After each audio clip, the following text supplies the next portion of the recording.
আসসালামু আলাইকুম। আমি মোহাম্মদ ইলিয়াস হুসাইন বলছি। সবাই আশা করি ভালো আছেন।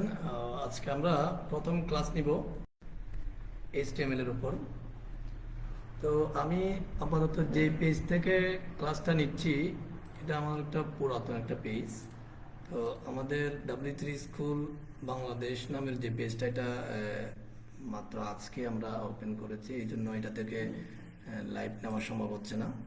তো আমরা পরবর্তী ক্লাসগুলো আমাদের সেই পেজ থেকে নিব। এটা পুরাতন আমার একটা পেজ ছিল যেটাতে আমি কিছু ক্লাস গ্রুপে অনেকে বলছেন যে ক্লাস শুরু হয়ে গেছে কিনা। আমি অলরেডি লিঙ্ক দিয়ে দিয়েছি, আপনারা জয়েন করতে পারেন।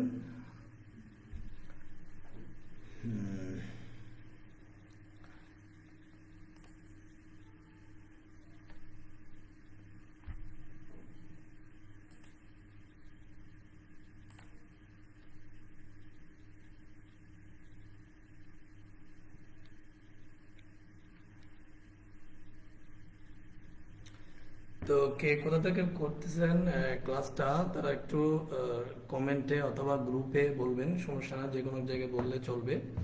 আমরা আজকে প্রথম ক্লাসটা করব HTML ফাউন্ডেশন কোর্স। এটা একেবারেই নতুনদের জন্য কোর্সটা। যারা আমার ক্লাসে কিছুটা জানেন তারা একটু ধৈর্য ধরবেন।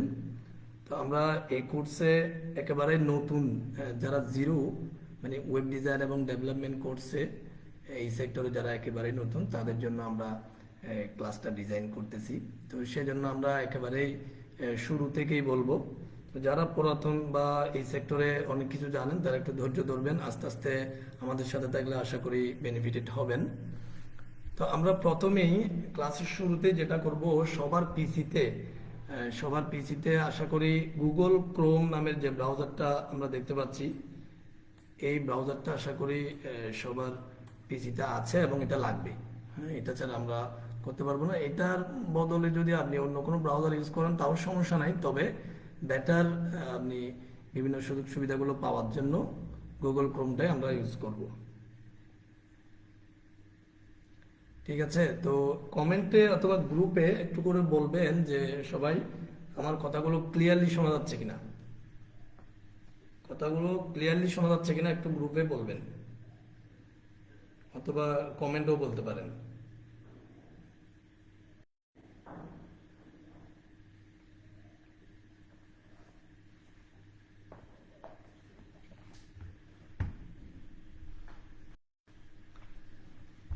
তো যাই হোক, অনেকে আওয়াজ দিচ্ছেন অনেকে দিচ্ছেন না। কথা লাইভ যেহেতু কথা অনেক সময় একটু পরে যাবে, একটু লেটলি কথাগুলো যাবে, আপনারা একটু আনসার করবেন, তাহলে আমার ক্লাস করাতে সুবিধা হবে আর কি।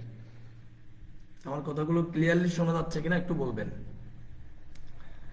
প্রথমে আমরা বলেছিলাম যে আমাদের পিসিতে এই গুগল ক্রোম নামের ব্রাউজারটা আমরা বেটার বেনিফিট পাওয়ার জন্য এটা রাখবো। যদি অন্য কোনো ব্রাউজার আপনি ইউজ করেন, যদি খুব বেটার ইউজ করতে পারেন তাহলে সমস্যা নাই, আর যদি বেটার ইউজ করতে না পারেন তাহলে অন্য ব্রাউজার বাদ দিয়ে আমরা গুগল ক্রোমটাই রাখবো। ঠিক আছে, তো গুগল ক্রোম যদি কারো না থাকে তখন কিন্তু আপনি অন্য কোনো ব্রাউজারের মাধ্যমে গুগল ক্রোমটা ইনস্টল করে নিতে হবে, অথবা একটা ফাইল থেকে গুগল ক্রোমটা ইনস্টল করে নিতে হবে। এরপরে আমরা গুগল ক্রোমে চলে যাব। এটা হচ্ছে আমাদের ব্রাউজার। এখানে আমি একটু বলে রাখি, আমাদের এই ক্লাসে অনেকে এমনও আছেন যে আসলে কম্পিউটারের বেসিক যেটা মানে কম্পিউটারের উইন্ডোজের যে বেসিক কাজগুলো সেগুলো অনেক সময় হয়তো অনেকে জানেন না। এই ধরনের অনেক সময় কম্পিউটার আছে বলে হয়তো আপনারা এখানে জয়েন করতেছেন, সেরকমও হতে পারে। তো সেজন্য আমি অনেক সময় একটু বেসিক্যালি উইন্ডোজের বিষয়গুলোও একটু শেয়ার করব, আশা করি বিরক্ত হবেন না আপনারা। তো যেটা বলছিলাম, আরেকটা বিষয় হচ্ছে আমি যেহেতু ক্লাসে আছি, আপনারা গ্রুপে অনেকে পরে জয়েন হচ্ছে। হ্যাঁ, পরে যদি যারা জয়েন হয় তাদের জন্য আপনারা উপরের থেকে লিঙ্কটা একটু কপি করে আবার একটু শেয়ার করে দিবেন, তাহলে পরে যারা জয়েন করবে তারা যেন জয়েন করতে পারে। তো চলুন আমাদের মূল কথায় ফিরে যাই। আমরা উইন্ডোজের এই যে আমাদের গুগল ক্রোম এটা আমাদের লাগবে এবং এটা আপনারা ডাউনলোড করে রাখবেন। এরপরে আমরা যেটা করব, এভাবে ডেস্কটপে এসে দেখেন একেবারেই শুরু থেকে আমি যে বলতেছি, আমরা এই যে নিউ একটা রাইট বাটন ক্লিক করলে নিউ একটা অপশন পাবেন, সেখানে ক্লিক করলে এই যে মেনু যেটা পাশে আসবে সেটাতে একবার দেখতে পাবেন যে টেক্সট ডকুমেন্ট। সাউন্ড একটু কম বলতে আসলে আমি তেমন প্রিপারেশন নিতে পারিনি, মাত্র আমার ছুটি কাটিয়ে আমি বাড়ি থেকে আসছি, এই জন্য আমার আলাদা করে আমি স্পিকার ইউজ করতেছি না, সরাসরি ল্যাপটপেই বলতেছি। আমি একটা স্পিকার ইউজ করব, তখন আপনারা ভালো করে শুনতে পাবেন। আপাতত একটু মনোযোগ দেন। তো দেখেন এখানে যেটা বলছিলাম, নিউতে যাওয়ার পরে টেক্সট ডকুমেন্ট নামের যে অপশনটা আছে এটাতে ক্লিক করবেন। ক্লিক করার পরে দেখবেন একটা ফাইল আসবে। হ্যাঁ, এই ফাইলটা, এটা যদি আপনি ওপেন করেন ডাবল ক্লিক করে কিছুই দেখতে পাবেন না এখানে। এটা এভাবে বড় করা যায়, ছোট করা যায়। হ্যাঁ, এটাতে কিছুই তেমন দেখা যাবে না। আমাদের মূল কাজ হবে এই টেক্সট ডকুমেন্টটা নিয়ে। এটা আমি আবার দেখাচ্ছি, এভাবে রাইট বাটন ক্লিক করে নিউতে গিয়ে টেক্সট ডকুমেন্ট। এই টেক্সট ডকুমেন্ট এটা কিন্তু যেগুলো আপডেট 8 এবং উইন্ডোজ 10-এ এটা পাওয়া যায় আর কি। এই যারা এক্সপি অথবা যদি উইন্ডোজ 7 ইউজ করে থাকেন, অনেক সময় নিউ টেক্সট এভাবে বা অন্য নামে থাকতে পারে, আপনারা বুঝতে পারবেন টেক্সট ডকুমেন্টটা থাকবে। তো এটা যখন আপনি এভাবে ক্লিক করবেন, এভাবে একটা ফাইল আসবে, তখন আপনি দেখেন এখানে নিউ টেক্সট ডকুমেন্টের পর একটা ডট আছে, ডটের পরে আছে টিএক্সটি, ডটের পরে আছে টিএক্সটি। এটাকে বলা হয় এক্সটেনশন। এটাকে বলা হয় এক্সটেনশন, অর্থাৎ প্রত্যেকটা ফাইলের সাথে, কম্পিউটারে যতগুলো ফাইল কন্টেইন করে সবগুলো ফাইলের সাথে কিন্তু একটা এক্সটেনশন থাকে। তো এই এক্সটেনশনটা এটা নির্দেশ করে এটা কোন ধরনের ফাইল। যেমন আমরা বলতে পারি MP3, এটা কিন্তু একটা ফাইল। MP4 একটা ফাইল। এরপরে পিকচারের ক্ষেত্রে আছে জেপিজি, জেপিইজি। হ্যাঁ, এভাবে করে প্রত্যেকটা ফাইলের শেষে একটা এক্সটেনশন থাকে। এখন কথা হচ্ছে, এই জিনিসটা আমি একটু ক্লিয়ার করি। অনেকের উইন্ডোতে আপনারা দেখবেন যে এই ডটের পরে টিএক্সটিটা দেখতে পাবেন না। হ্যাঁ, কারণটা হচ্ছে এটা হাইড করা যায়। তো সেক্ষেত্রে আপনারা যেটা করবেন, আপনারা পিসিতে বা মাই কম্পিউটারে চলে যাবেন। মাই কম্পিউটারে যাওয়ার পরে এখানে দেখবেন বাম পাশে উপরে ভিউ অপশন আছে, ভিউতে ক্লিক করবেন। এটা হচ্ছে উইন্ডোজ 10 এবং উইন্ডোজ 8 বা তার উপরের গুলোর জন্য, ঠিক আছে। যদি উইন্ডোজ 7 হয় তখন কিন্তু এখানে ভিউ থাকবে না, টুলস নামের একটা অপশন থাকবে। যদি এরকম কারো হয় তাহলে গ্রুপে আমাকে বলবেন, আমি পরবর্তীতে তার সাথে কথা বলে এটা আমরা জানিয়ে দিব। আপাতত উইন্ডোজ 8 এবং 10-এ ভিউ দেখবেন। ভিউতে ক্লিক করার পরে যে অপশনগুলো আসবে, একটু ডানে দেখবেন আইটেম চেক বক্স, এরপর আছে ফাইল নেম এক্সটেনশনস। তো আশা করি এটা দেখতে পাচ্ছেন আপনারা। ফাইল নেম এক্সটেনশন যেটা, এটা যদি আমরা এভাবে ক্লিকটা তুলে দিই, আমি আবার একটু মিনিমাইজ করি, দেখবেন এই যে নিউ টেক্সট ডকুমেন্ট, এটার পাশে কিন্তু ডট টিএক্সটি এটা চলে গেছে। হ্যাঁ, আমি যদি আবার এটা মাই কম্পিউটারে যদি একটু যাই, ভিউতে ক্লিক করলাম, এই ডান পাশে ফাইল নেম এক্সটেনশনে ক্লিক করলাম, তখন কিন্তু আপনারা দেখবেন টিএক্সটিটা আবার চলে আসছে। হ্যাঁ, তো এখানে এই বিষয়টা একটু ক্লিয়ার করে মানে আপনারা রাখবেন। যদি এটা না থাকে তাহলে আমাদের কাজ করার জন্য এটা ক্লিক করে রাখবেন, কারণ আমরা এক্সটেনশন নিয়ে কাজ করব, বিভিন্ন ধরনের ফাইল নিয়ে কাজ করব, বিদায় আমাদের এই এক্সটেনশনটা হাইড থাকলে হবে না, ঠিক আছে। এটা আশা করি বুঝতে পেরেছেন, আমি একটু ক্লিয়ারলি বললাম। এটা কিন্তু এই যে নতুনদের কথা ভেবেই কিন্তু আমি বারবার একটু সময় নিয়ে বলতেছি। হ্যাঁ, তো এরপরে বিষয়টা হচ্ছে, যদি আপনারা এটা একবারে না বুঝেন তাহলে বারবার দেখতে হবে ভিডিওটা, পরে ক্লাসের পরে দেখবেন, তাহলে আশা করি বুঝবেন। এরপরেও যদি সমস্যা হয়, যারা আমার গ্রুপে আছেন তারা গ্রুপে বলবেন, আমরা জিনিসটা সহজে সমাধান করে দেব এবং কথা বলবো আপনার সাথে, সমস্যা নাই। আর এরপরে আমরা সাপ্তাহিক একটা মিটিং দিব। মিটিং এর মধ্যে আমরা যেটা করব সেটা হচ্ছে, কারো কি সমস্যা আছে কিনা, মানে আমাদের ক্লাসের সাথে সবাই আগাতে পারছে কিনা সেটা কিন্তু আমরা শুনবো। হ্যাঁ, শুনে থাকে কিভাবে আমাদের সবার সাথে একইভাবে আমরা ক্লাসগুলোতে আগাতে পারি, সেটা আমরা সমাধান করার চেষ্টা করব। তাহলে আমরা এবার আসি এই ফাইলটা, যেটাতে এক্সটেনশন নিয়ে কথা বলছিলাম এতক্ষণ। যখন আপনি এভাবে হাইটটা যখন তুলে ফেলবেন, মানে এক্সটেনশনটা যখন আপনার ক্লিক করা থাকবে, তখন এই টিএক্সটিটা দেখা যাবে। এরপর আমরা এটাতে যদি ক্লিক করা অবস্থায় F2 ক্লিক করি, কিবোর্ড থেকে F2, হ্যাঁ, তাহলে এটা এভাবে রিনেমটা করার জন্য হবে। অথবা আপনি ডান সাইডে ক্লিক করে, রাইট বাটন ক্লিক করে রিনেমে যেতে পারেন।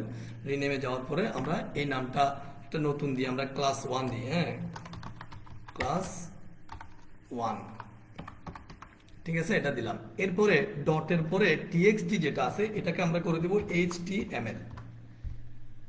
HTML, আমরা HTML নিয়ে কাজ করতেছি। যেহেতু HTML ফাইল নিয়ে কাজ করলে আমরা ডটের পরে HTML থাকবে, TXT থাকবে না। এরপর বাইরে ক্লিক করবেন অথবা ইন্টার প্রেস করবেন, তখন আপনাকে ওয়ার্নিং দেখাবে। যেহেতু ফাইল চেঞ্জ করলে এরকম একটা ওয়ার্নিং দেখায়, না ইয়েসে ক্লিক করবেন, দেখবেন যেই আমরা নতুন ডকুমেন্ট যেটা নিয়েছি সেটা কিন্তু আমাদের কি চলে আসছে, ব্রাউজারের রূপটা চলে আসছে, অর্থাৎ সেটা এখন HTML এর ফাইলে পরিণত হয়ে গেছে।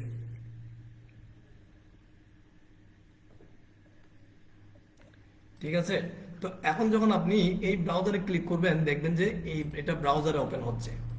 এর আগে আমরা এখানে আরেকটা ফাইল নিয়েছিলাম, দেখেন এটা ক্লিক করলে কিন্তু একটা ডকুমেন্ট প্যাড মানে নোটপ্যাড এটা ওপেন হচ্ছে, কিন্তু এটা যখন আমরা ক্লিক করতেছি তখন কিন্তু এটা ব্রাউজারে ওপেন হচ্ছে। কারণ হচ্ছে আমরা এটা কি করছি, এটাকে HTML ফাইলে রূপান্তর করে নিয়েছি। হ্যাঁ, এই জিনিসটা কিন্তু একেবারেই প্রথমের কথা, এটা কিন্তু বুঝতে হবে আপনাকে। হ্যাঁ, আমরা বিভিন্ন ধরনের ফাইল নিয়ে কাজ করব, .html .css, হ্যাঁ এভাবে বিভিন্ন ধরনের আমরা পেজ নিয়ে কাজ করব। তো এবার আসি, এই ফাইলটা যারা ক্রিয়েট করতে পারছেন, প্র্যাকটিস করার সময় আপনারা একটু সময় নিয়ে করবেন। এটা করার পরে আমরা যেটা করব, দেখেন এখানে যদি রাইট বাটন ক্লিক করি, এখানে আমার edit with notepad plus plus আছে। এটা হচ্ছে আপনার একটা এডিটর, মানে এই জিনিসটা দেখেন, এটা ডাবল ক্লিক করলে এভাবে ওপেন হবে। এখানে আমরা চাইলে লেখালেখি করতে পারি, ঠিক আছে, এভাবে লেখালেখি করতে পারি। কিন্তু আপনি যখন এই ব্রাউজারে যখন .html করে যখন আপনি এভাবে ব্রাউজারে পরিণত করে ফেলবেন, মানে ওয়েব পেজে পরিণত করে ফেলবেন, তখন কিন্তু এটাতে আর লিখতে পারবেন না। হ্যাঁ, ব্রাউজার কিন্তু লেখা যায় না। তো এই জন্য আমাদের যেটা করতে হবে, এটার একটা এডিটর নিতে হবে। এই এডিটরের নাম হচ্ছে নোটপ্যাড প্লাস প্লাস। এটা প্রাথমিক একটা ভালো একটা এডিটর, আরো অনেক ধরনের এডিটর আছে। হ্যাঁ, আপনারা চাইলে ইউজ করতে পারেন। তো আমরা এটা ইউজ করব। এবার আসি, এই এডিটরটা আমরা কোথায় পাবো। আমরা যদি এডিটরটা সেখান থেকে যেতে পারেন, আপনি যে কোনো একটা পেজ থেকে আপনি কি করবেন, এই জায়গায় লিখে দিবেন নোটপ্যাড প্লাস প্লাস। হ্যাঁ, নোটপ্যাড প্লাস প্লাস লিখলে এভাবে চলে আসবে। একেবারে প্রথমে যেটা আসবে সেটাতে ক্লিক করবেন। ক্লিক করার পর এখানে অনেকগুলো ভার্সন আছে, একদম উপরের যে ভার্সনটা আছে সেটা হচ্ছে একেবারে লেটেস্ট ভার্সন, সেটাতে ক্লিক করবেন। ক্লিক করার পরে দেখবেন আপনারা এখানে নিচে ডাউনলোড অপশন আছে, ডাউনলোডে ক্লিক করবেন। উইদিন সেকেন্ড এখানে দেখবেন এই যে ডান পাশে দেখবেন ডাউনলোড হয়ে যাচ্ছে, অনেকের এদিকে বাম পাশে নিচে দেখাবে। এটা যখন ক্লিক করবেন আপনি দেখতে পাবেন যে এখানে ডাউনলোড হয়ে যাচ্ছে। তো এটা আমার অলরেডি ডাউনলোড করা আছে, আমি এটা কেটে দিই। এটা ডাউনলোড করা আছে, এটা ডাউনলোডটা ডাউনলোড ফোল্ডারে থাকে। এটা যদি আপনি এভাবে এখান থেকে ওপেন করতে পারেন, যদি সমস্যা হয় তাহলে আপনি এখানে মাই পিসিতে যাইতে পারেন, অথবা এখান থেকে যেতে পারেন আপনার এখানে ডাউনলোড নামের যে ফোল্ডার আছে সেটাতে যাবেন, গিয়ে দেখবেন এখানে নোটপ্যাড প্লাস প্লাস এটা কি হয়ে গেছে, ওপেন হয়ে গেছে। এটাতে ডাবল ক্লিক করবেন। ডাবল ক্লিক করার পরে এইভাবে অপশন আসবে, ইয়েসে ক্লিক করবেন, ওকে দিবেন, next, I agree, next, next, install, এভাবে দিবেন। এটা খুবই ইজি এবং সিম্পল, এভাবে এটা ফিনিশ, এটা ডাউনলোড হয়ে যাবে। হ্যাঁ, এভাবে উইন্ডো আসবে, এটা কেটে দিবেন, এটা আমাদের দরকার নেই। এখন এভাবে যাদের উইন্ডোটা ইনস্টল হয়ে যাবে, তখন আপনি এই রাইট বাটন মানে এই ব্রাউজার বা এই পেজের উপর যখন আপনি রাইট বাটন ক্লিক করবেন, তখন edit with notepad plus plus অপশনটা পাবেন। হ্যাঁ, এটা পাওয়ার পরে এটাতে আপনি ক্লিক করবেন, সেই পেজটা এখানে ওপেন হবে, মানে লেখার জন্য আপনি এভাবে রাইট বাটন ক্লিক করে যখন দিবেন, এটা আমরা আগেরটা ক্লাস 1 এখানে দেখেন এই যে রিনেম যেটা, সেই রিনেমটা কিন্তু আমাদের এখানে আছে ক্লাস 1, ঠিক আছে। এখন আমরা এখানে যদি কিছু একটা লিখি, ধরি আমরা লিখি ধরেন W3 স্কুল বাংলাদেশ।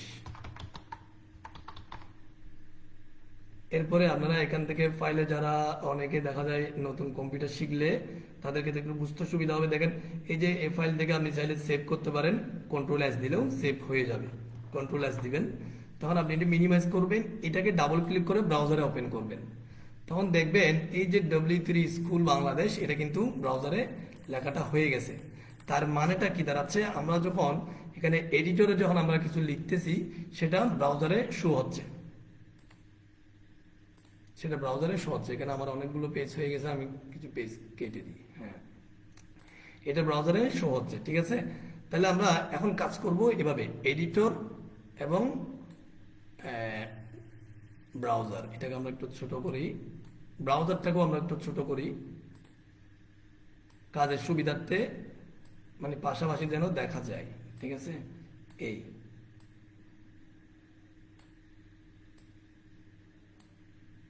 আমি বারবার বলতেছি আমরা কিন্তু একেবারে শূন্য থেকে, অনেকে এমনকি আছে উইন্ডোজের কাজগুলো পর্যন্ত পারে না, তারা হয়তো যদি আমার সাথে জয়েন করে তারা যেন সহজে বুঝতে পারে, হ্যাঁ, যেন আমাদের এই সেক্টরে আসতে যেন ভয় না পায়, সেজন্য কিন্তু আমি ভেঙে একেবারে মানে একেবারেই শুরুর কথাগুলো কিন্তু বলতেছি, হ্যাঁ। যারা একটু জানেন তারা যেন একটু ধৈর্য ধরেন, তারা যেন বোর ফিল না করেন আর কি। তাহলে দেখেন এটা হচ্ছে আমাদের এডিটর, আর এটা হচ্ছে কি ব্রাউজার। ব্রাউজারটা আমরা জাস্ট এভাবে এভাবে যখন ডাবল ক্লিক করব ব্রাউজারটা পাবো, আর এটাতে যখন আমরা এডিটে ক্লিক করব রাইট বাটন ক্লিক করে, তখন আমরা এভাবে এডিটরটা পাবো, ঠিক আছে। তো আমরা প্রথমে যেটা করব সেটা হচ্ছে এইচটিএমএল এর যে বিষয়গুলা, এইচটিএমএল এখানে এই এইচ মানে হচ্ছে হাইপার, টি মানে টেক্সট, এম মানে মার্কআপ, এল মানে language. Hyper text markup language, অর্থাৎ এইচটিএমএল এর ট্যাগ দিয়ে যে কাজগুলো আমরা করব সেটা হবে সে কতগুলো মার্কআপ ল্যাঙ্গুয়েজ, প্রোগ্রামিং ল্যাঙ্গুয়েজ না, এটা প্রোগ্রামিং ল্যাঙ্গুয়েজ না, এটা হচ্ছে মার্কআপ ল্যাঙ্গুয়েজ। অর্থাৎ কাঠামোটা, ওয়েব পেজের কাঠামোটা তৈরি হয় এইচটিএমএল এর মাধ্যমে। আমরা একটু করে যদি আমি ফেসবুক যেখান থেকে আমাদের শেয়ার হচ্ছে স্ক্রিনটা, সেখানে যদি যাই, এই দেখেন, একটু বড় করি, দেখেন এখান থেকে আমাদের ফেসবুকটা লাইভটা শেয়ার হচ্ছে। এখানে দেখেন এটা একটা ওয়েব পেজ, ওয়েব পেজে কত ধরনের অপশন আছে দেখেন, বিভিন্ন ধরনের বাটন, কালার, ঠিক আছে, বিভিন্ন সেকশন, হ্যাঁ, এরপরে বিভিন্ন ধরনের অ্যানিমেশন, কত কিছু আছে না। এগুলো এক এক ধরনের প্রোগ্রামিং ল্যাঙ্গুয়েজ এবং এক এক ধরনের মার্কআপ ল্যাঙ্গুয়েজ দিয়ে কি হয়, সৃষ্টি হয়। তো আমরা এই যে কাঠামো, যেটা ওয়েব পেজের যেটা কাঠামো, যেটা বোর্ড স্ট্রাকচার দেখা যাচ্ছে, এই স্ট্রাকচারটা তৈরি হবে এইচটিএমএল দিয়ে, ঠিক আছে। এরপরে অ্যানিমেশন যেগুলো এখানে অ্যানিমেশন টাইপের যে নড়াচড়া করতেছে, হ্যাঁ, এগুলো কিছুটা জাভাস্ক্রিপ্ট দিয়ে আমরা কাজ করব। এরপরে যে কালার যেগুলো দেখা যাচ্ছে, সেকশন ডানে কোনটা বামে, হ্যাঁ, এই যেগুলো আমরা সিএসএস দিয়ে কাজ করব, ঠিক আছে। এটাকে ছোট করি। তো এখন তাহলে এইচটিএমএল এর ব্যাপারে আমরা কি বললাম, এইচটিএমএল দিয়ে ওয়েব পেজের বা ইন্টারনেটের যে পেজগুলো দেখা যায় সেগুলোর যে কাঠামোটা, এটা তৈরি হয় এইচটিএমএল দিয়ে। তো এইচটিএমএল গুলো, ল্যাঙ্গুয়েজ গুলো যখন আমরা লিখব তখন কতগুলো ট্যাগের সমন্বয়ে লিখব, জি ট্যাগের সমন্বয়ে, ঠিক আছে। তো ট্যাগগুলো অনেক ধরনের ট্যাগ আছে, কন্টেইনার ট্যাগ আছে, কন্টেইনার।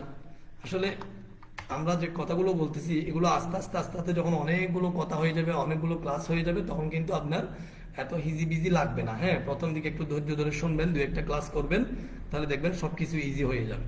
এরপরে ক্লাসে যখন আমরা হয়তো কোনো কথা বা কোনো একটা বিষয় যখন আমরা এড়িয়ে যাব, তখন সেটা আমরা পরের ক্লাসে হয়তো এটা কভার করার চেষ্টা করব, তখন আপনারা দুই একটা ক্লাস করলে জিনিসগুলো ক্লিয়ার হয়ে যাবে।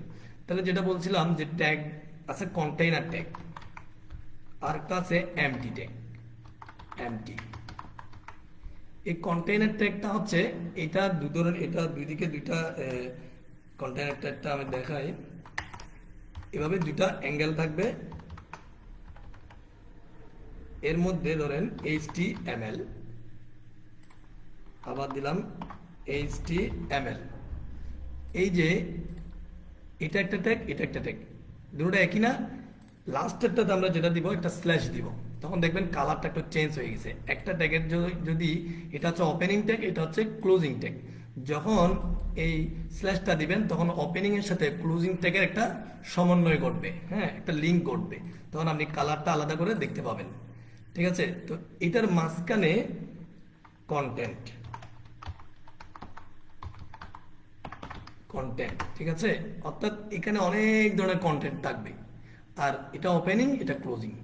তাহলে এই ধরনের যে ট্যাগগুলো আছে, মানে মাঝখানে লেখালেখি থেকে শুরু করে, পিকচার থেকে শুরু করে, ভিডিও থেকে শুরু করে অনেক কিছু থাকবে, শুরুতে ওপেনিং ট্যাগ, শেষে ক্লোজিং ট্যাগ, এই ট্যাগগুলোকে বলা হয় কন্টেইনার ট্যাগ।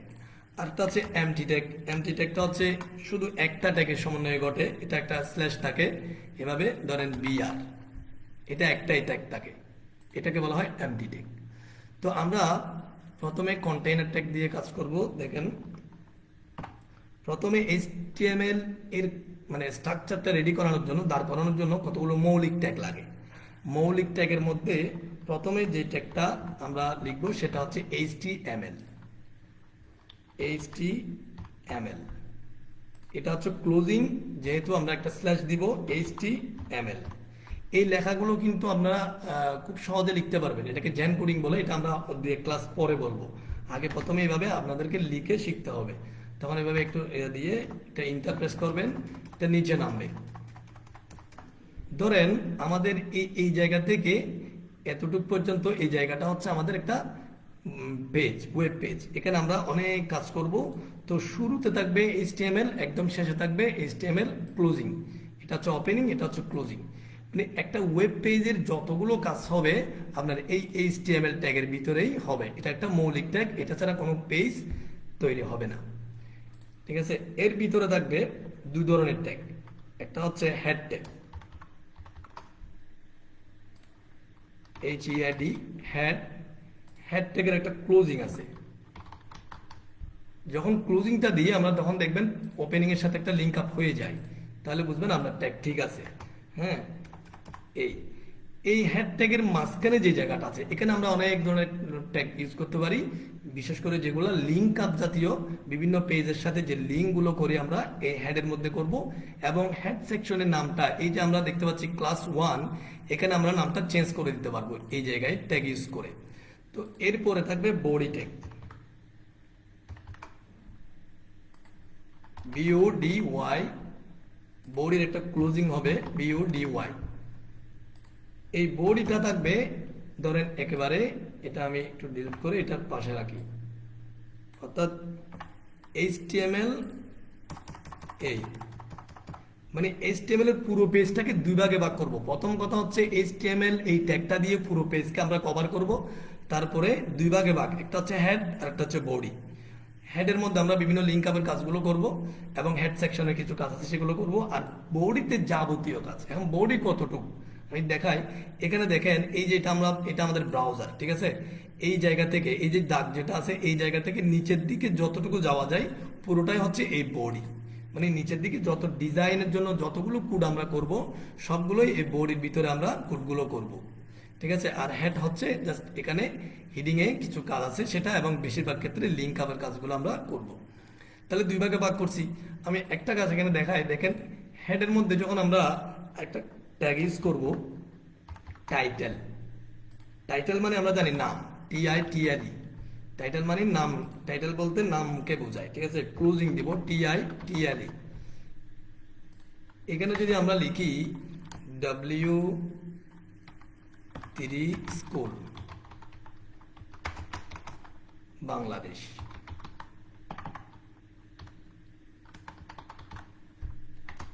এখন দেখেন এখানে যদি আমি সেভ দিই, ফাইলে গিয়ে সেভ অথবা কন্ট্রোল এসে সেভ দেওয়ার পরে আপনি ব্রাউজার আসবেন। এই এডিটরটা আমরা কিন্তু কোন জায়গা থেকে করছি, আমি আবার একটু শুরু থেকে যাই, এই জায়গাটা থেকে। এই জায়গাটাকে যখন আমরা ডাবল ক্লিক করব তখন কিন্তু এই পেজটা আসবে। এটাকে একটু বড় করে দেখেন, দেখেন এই জায়গায় কিন্তু কি আছে, W3 স্কুল বাংলাদেশ। এখন একইভাবে ছোট করি, তাহলে অন্যভাবে দেখাই। দেখেন আমরা বাংলাদেশটা কেটে দিই, স্কুলটাও কেটে দিই। এখন কন্ট্রোল S দেন বা সেভ দেন, এই জায়গায় এসে রিলোড দিবেন, এই ব্রাউজারে এসে রিলোড।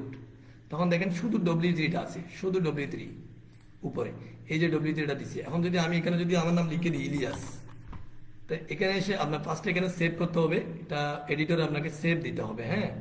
তারপরে এসে এখানে রিলোড দিতে হবে। এই রিলোড কন্ট্রোল R দিলেও চলে, কন্ট্রোল R কিবোর্ড থেকে। তাই দেখেন এখানে ইলিয়াস হয়ে গেছে। তার মানে কি বুঝতে পারলাম, আমরা হেডের ভিতরে টাইটেল ট্যাগ দিয়ে যদি কিছু একটা লিখি সেটা এখানে টাইটেলে চলে আসবে, ঠিক আছে। তাহলে আমরা ধরি এটাতে HTML ক্লাস লিখে দিই আপাতত, HTML ক্লাস 1। তাহলে এটাতে আমরা যদি কন্ট্রোল S দিই, এখানে এসে কন্ট্রোল R দিয়ে দেখবেন এখানে HTML ক্লাস 1 এসে গেছে, হ্যাঁ। এবার আমরা হেড থেকে আপাতত এতটুকু থাক। বডিতে কিছু দেখায় কাজ, দেখেন বডিতে আমরা কিছু ফরম্যাটিং এর কাজ দেখব ফার্স্ট টাইম। ফরম্যাটিং বলতে আমরা ধরেন যারা কম্পিউটারের মাইক্রোসফট ওয়ার্ডের কাজ করছেন, বোল্ডের কাজ করছেন, বোল্ড একটা লেখা যদি লিখি আমরা HTML বড় হাতের লিখি। এটার যদি আমরা একটা ট্যাগের মাঝখানে দিই, ধরেন বি ট্যাগ, জাস্ট বি লাস্টেরটা ক্লোজিং হবে। এই HTML-টা এখানে কাট করলাম, কন্ট্রোল সি দিয়ে, এরপরে কি করলাম, সরি কন্ট্রোল এক্স দিয়ে, এরপরে কন্ট্রোল ভি এখানে পেস্ট করলাম, ঠিক আছে, সহজের জন্য। তো আপনারা কার্সর দিয়েও করতে পারেন। তো এখন দেখেন এই বি ট্যাগের মাঝখানে HTML-টাকে রাখলাম আমরা, এটা বি ওপেনিং ট্যাগ, এটা হচ্ছে বি এর ক্লোজিং ট্যাগ, এটা একটা bold tag, bold, BOLD, bold মানে মোটা দেখাবে লেখাটা। এখন যদি আমি এখানে কন্ট্রোল এস দিয়ে সেভ দিলাম, এখানে রিলোড দিলাম, দেখেন এখানে HTML-টা আসছে, এটা একটু মোটা টাইপের। এখন এটার সাথে যদি আপনি পার্থক্য করেন, তাইলে এখানে আমরা আরেকটা ট্যাগ দিয়ে আপাতত একটা ট্যাগ আছে স্প্যান, স্প্যান নামের একটা ট্যাগ আছে। স্প্যান এটা কোনো কাজ করে না, জাস্ট ট্যাগটা এমনিতে আমরা ট্যাগের জন্য দিই, ট্যাগের মধ্যে আমাদের অনেক সময় ক্লাস বা অনেক কিছু আমরা ইউজ করবো এই জন্য। আসলে আরেকটা কথা বলি, এখানে এই এডিটরে আমরা এভাবে ট্যাগ দিয়েই কিন্তু পুরো পেজ মানে পুরো ওয়েব পেজকে আমরা ডিজাইন করব এবং পুরো পেজটা রেডি করব। ট্যাগ ছাড়া আমরা কিছু লিখবো না, ঠিক আছে। এই ট্যাগগুলো হচ্ছে ইন্টারনেট পেজের নির্দেশক, অর্থাৎ কোনটা কোন ধরনের কালার হবে, কোনটা ডান পাশে যাবে, কোনটা বড় হবে, কোনটা ছোট হবে, হ্যাঁ, মানে পুরো পেজটার ডিজাইন এবং প্রোগ্রামিং এর যে নির্দেশক হচ্ছে এই ট্যাগগুলা। এগুলোকে আমরা কুডও বলি, ট্যাগও বলি, ঠিক আছে। HTML এর ক্ষেত্রে ট্যাগ বলি, আর সম্মিলিতভাবে আমরা কুড বলি। তাহলে এখন যদি আমি এখানে কন্ট্রোল এস দিয়ে সেভ দিলাম, বারবার কিন্তু এই সেভ এবং রিলোডের কাজটা আসবে, হ্যাঁ খেয়াল। আমি কিন্তু প্রথম দিকে একটু বারবার বলতেছি, পরে কিন্তু একই কথাগুলো আমার আর বারবার আসবে না, হ্যাঁ, যখন আমরা দু একটা ক্লাস করে ফেলবো। যেহেতু নতুনদের জন্য শুরু করতেছি, এই জন্য আমি কথাগুলো বারবার বলতেছি, কারণ এগুলো বারবার আপনাদের করতে হবে। তো আমি এখানে এসে আবার এখানে ক্লিক করতে হবে, ব্রাউজারে ক্লিক করে আবার রিলোড দিলাম। দেখেন এই যে স্প্যানের মধ্যে যেটা HTML সেটা কিন্তু নর্মালি আসছে, যেটা বির ভিতরে আসছে সেটা কিন্তু মোটা হয়ে আসছে, ঠিক আছে।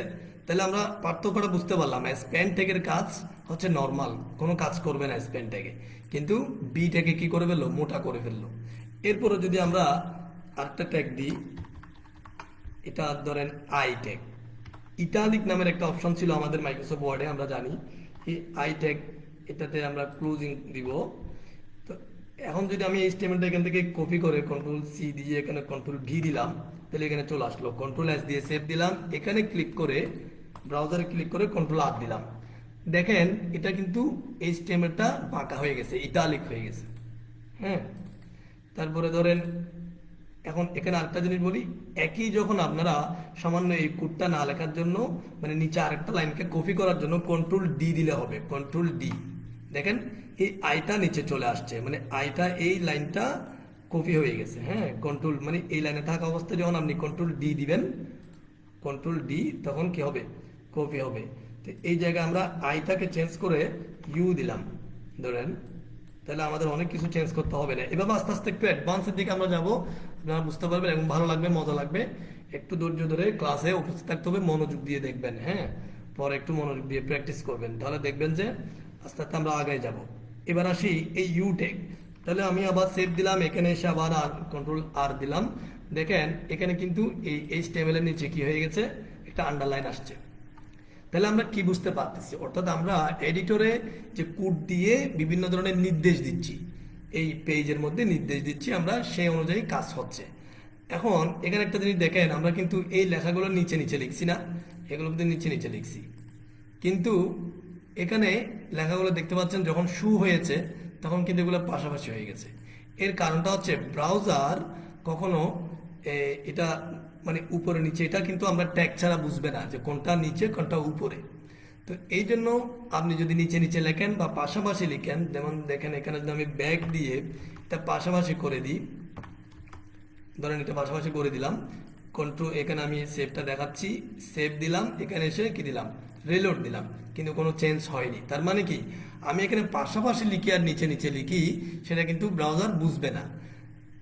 এটা ব্রাউজারকে বোঝানোর জন্য যে HTML একটা নিচে একটা আসবে, তখন কিন্তু আমাকে এই ট্যাগের পরে, আচ্ছা এই ট্যাগে আমরা ক্লোজিংটা দিই না, স্ল্যাশটা, হ্যাঁ ট্যাগের উপরে এভাবে ক্লিক করলে আপনারা বুঝতে পারবেন এটা ওপেনিং ক্লোজিং আছে কিনা।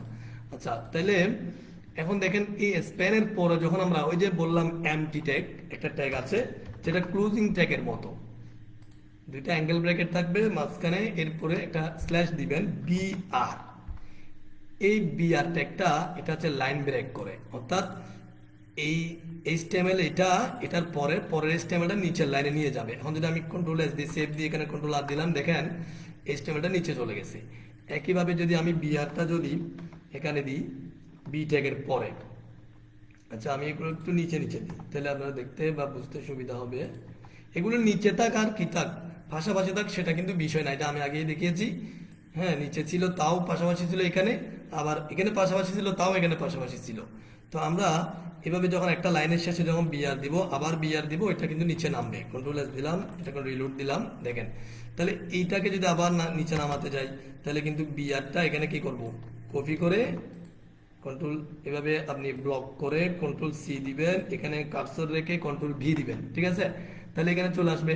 এভাবে এখানে আমরা আরেকটা দিলাম কন্ট্রোল এস, এখানে রিলোড, দেখেন সবগুলো নিচে নিচে নেমে গেছে। হ্যাঁ, তো এটা আমরা বেশ কয়েকটা ট্যাগ অলরেডি শিখে গেছি। আরেকটা ট্যাগ শিখতেছি আমরা, ধরেন এখানে লেখাগুলো কিন্তু একটা বোল্ড দেখছি, ইটালিক দেখছি এবং আন্ডারলাইন দেখছি, একটা নর্মাল লেখা দেখছি। এখন এই লেখাগুলোর সাইজ দেখবো একটু। আচ্ছা, ক্লাস কতক্ষণ হচ্ছে একটু কেউ কমেন্টে অথবা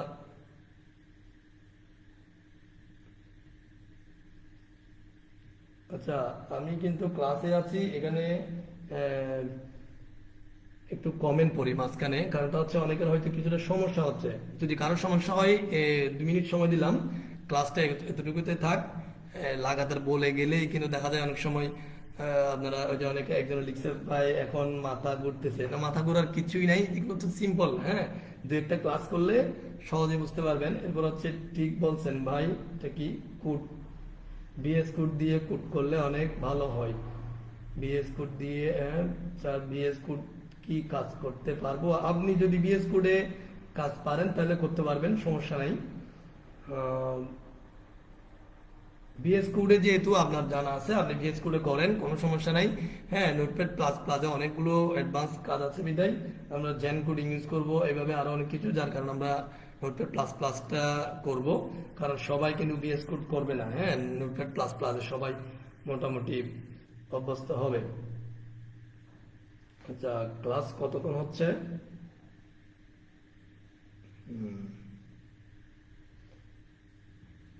আমরা আসলে প্রাথমিক ধারণাটা আজকে এতটুকুই দিব। ধরেন সাইজের জন্য আমি আরেকটা কোড বলি, যদি কারো কোনো সমস্যা হয় আপনারা কমেন্টে লিখতে পারেন। সাইজের জন্য যেমন H1 ট্যাগ দিলাম একটা। এই অ্যাঙ্গেল ব্র্যাকেট গুলো আপনাকে ওই শিপ ধরে চাপতে হবে, হ্যাঁ, তাহলে উঠবে। H1 ক্লোজিং এর মধ্যে দিলাম H1। ভয়ের কিছু নাই, দু একটা ক্লাস করলে পারবেন। হ্যাঁ, দু একটা ক্লাস করলে এগুলো বুঝে আসবে। একটা ভিডিও, প্রথম দিকের দু একটা ভিডিও আপনাকে বারবার দেখতে হবে, তখন কিন্তু বুঝে চলে আসবে। হ্যাঁ, এবার আমি একটু কাজ করি একটু।